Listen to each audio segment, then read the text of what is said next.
আজকে আমি বানাবো মাছের ডিমের তরকারি। এই যে এটা হচ্ছে মাছের ডিম, নুন হলুদ মাখিয়ে রাখা। আচ্ছা, আলু, পেঁয়াজ, টমেটো, আদা রসুন বাটা, হলুদ গুঁড়ো, লঙ্কার গুঁড়ো আর নুন আর তেল, এই দিয়েই আজকে বানাবো মাছের ডিমের বড়ার তরকারি। এই যে কড়াইতে তেল দিয়ে দিয়েছি, এই যে তেলটা গরম হয়ে গেছে। তেলটা অল্প করেই দেব, খুব ছিটকো হয়ে বলে ওই জন্য অল্প করেই দেব। এবারে তেলটা গরম হয়ে গেছে, আস্তে আস্তে করে আমি মাছের ডিমগুলো ছেড়ে দেব।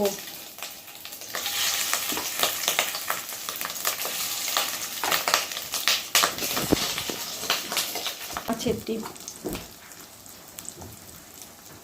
খুব ফাটছে, তাই মানু আর ধরতে পারলো না, মানুর গায়ে ছিটকে গেছে।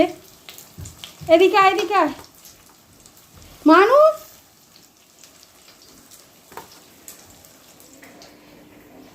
এই যে আমার মাছের ডিমের বড়া ভাজা হয়ে গেছে।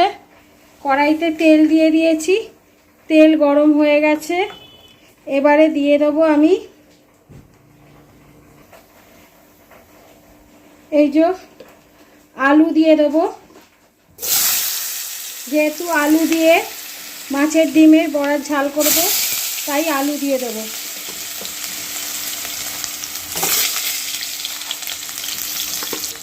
এই যে হলুদ দিয়ে দেবো, হলুদ দিয়ে এটাকে আর পেঁয়াজটা দিয়ে দেবো।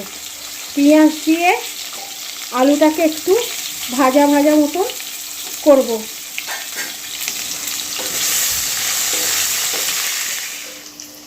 এই যে এবারে দিয়ে দেবো টমেটো কুচি, আর দিয়ে দেবো হলুদ গুঁড়ো,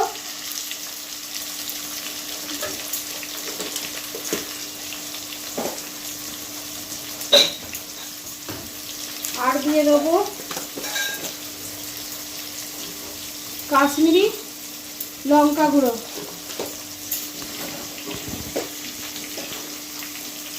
এবারে দিয়ে দেবো পরিমাণ মতো নুন।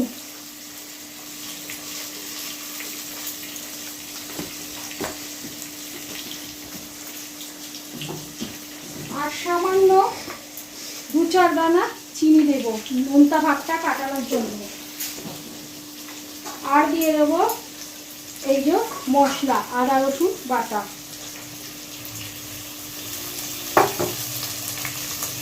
এবার এটাকে দিয়ে ভালোভাবে নাড়তে থাকবো।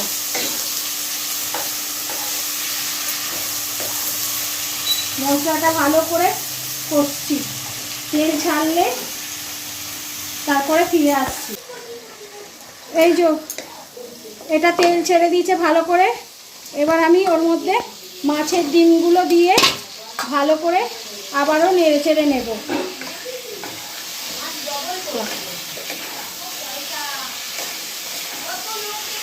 এই যে নেড়ে চেড়ে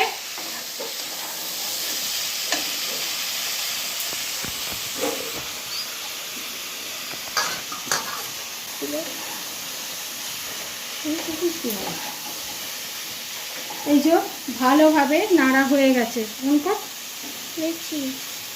আর এই যে জল দিয়ে দিলাম। এবারে এটাকে ধিমে আঁচে সেদ্ধ করতে দেবো, আলুটা যতক্ষণ না নরম হবে। এই যে আমার মাছের ডিমের তরকারি আলু দিয়ে রেডি হয়ে গেল। এবার আমি এটা একটা জায়গায় ঢেলে নেব।